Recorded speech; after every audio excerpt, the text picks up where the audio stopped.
민트TV 뉴스입니다. 오늘의 주요 뉴스입니다. 이달부터 자동차 전용 도로에서의 전좌석 안전띠 착용이 의무화됩니다.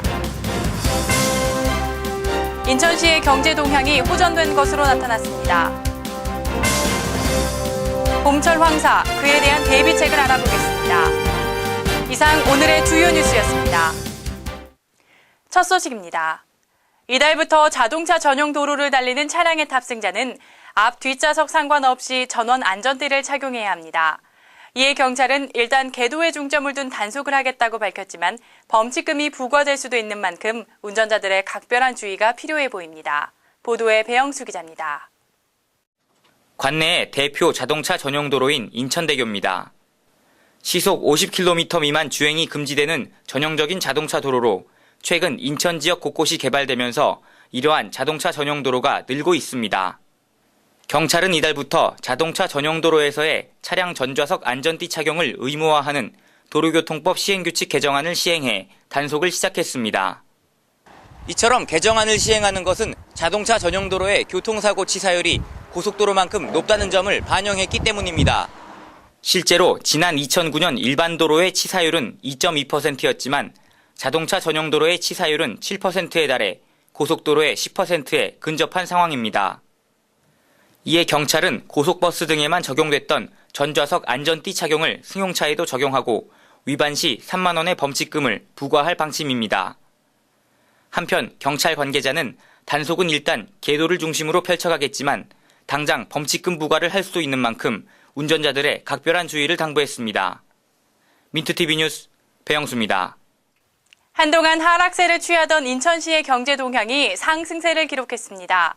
시는 계속되는 경기 침체를 해결하기 위해 여러 가지 방안을 모색해 왔는데요. 이번 호전은 인천시의 노력의 결과가 아닌가 싶습니다. 보도에 오병민 기자입니다. 인천시의 경제 동향이 호전된 것으로 나타나 경기 회복에 대한 기대감이 커지고 있습니다. 시에 따르면 올 1, 2월 고용률 및 부동산 거래 등 인천시 경제 지표가 상승세를 기록한 것으로 보아 침체되어 있던 인천 경기가 상승 포인트로 방향 전환하고 있음이 확인됐습니다. 아파트와 토지 거래 또한 전년 대비 118%와 30% 상승해 평년의 거래 수준으로 급격히 회복 중입니다. 관계자에 따르면 시 경제 동향은 인천경제발전연구원에서 매달 발표하는 인천경기 종합지수에서 확인할 수 있으며 올 1, 2월 확인된 인천시 경제지표는 삼성 송도 바이오제약 유치 발표 이전의 통계로 삼성 유치 효과가 반영되면 경기 상승세가 가속될 것으로 기대한다고 밝혔습니다. 민트TV 뉴스 오병민입니다. 봄이 되면 꽃보다 먼저 우리를 찾아오는 것이 아무래도 황사일 텐데요. 올해는 중국에 발생한 100년 만의 가뭄으로 더욱 독한 황사가 한반도에 들이닥칠 전망입니다. 중국 연안의 공장지대를 지나 한국으로 오는 황사는 미세먼지 외에도 중금속을 포함하고 있어 호흡기 질환 및 피부 질환에 큰 영향을 미치는데요. 때에 따라선 심근경색과 뇌졸중의 원인이 되기도 합니다. 자칫 쉽게 넘길 수 있는 황사. 이번 시간에는 황사로부터 내 가족을 지키는 방법에 대해 알아보겠습니다. 우선 창문을 모두 닫아 외부 공기를 완벽히 차단하고 외출 시에는 마스크와 보호 안경, 그리고 긴 소매 의복을 착용해야 하며 귀가 후에는 손발을 깨끗이 씻고 양치를 하는 것이 좋습니다.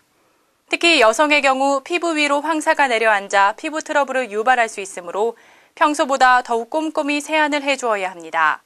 요즘 황사로 인해서 가래나 감기 같은 증상들이 많이 생기게 되는데요. 도라지가 폐를 보호하고 진액을 생성하는 작용이 있기 때문에 도라지를 이용해서 차를 드신다든지 음식으로 해서 드시면 좋고요. 특히 황사에는 중금속이 많이 포함되어 있는데 이 중금속을 해독할 수 있는 것들 중에 녹두가 굉장히 효과가 좋습니다.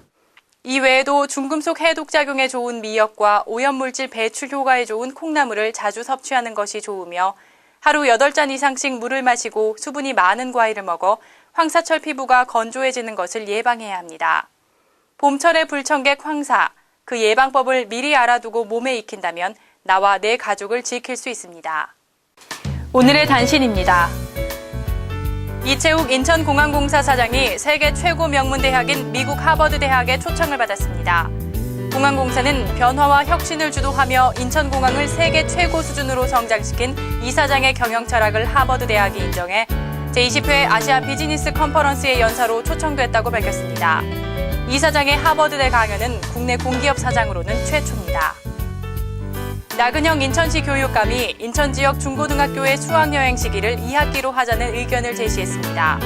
최근 나 교육감은 인천 지역의 2011년도 대학 수학능력시험 성적이 저조했다고 밝히고 새학기가 되면 많은 학생들이 각오를 다지지만 4월에 느슨해지는 경향이 있다며 학습 흐름을 위해 수학여행이나 체험학습 등을 2학기에 했으면 좋겠다고 밝혔습니다. 이달부터 송도 신도시와 동인천을 연결하는 급행버스 노선 908번의 운행 경로 일부가 변경됩니다. 변경 구간은 송도지구 방면에서 센트럴파크역과 송도 힐스테이트 아파트를 지나는 구간과 하객동 방면은 남부경찰서와 교통방송, 옹진군청 등을 지나는 노선으로 변경됐으며 막차 시간 또한 동인천역 출발 기준 23시 30분에서 자정으로 변경됐습니다. 이상으로 4월 6일 민트TV 뉴스를 마치겠습니다. 시청해주신 여러분 고맙습니다.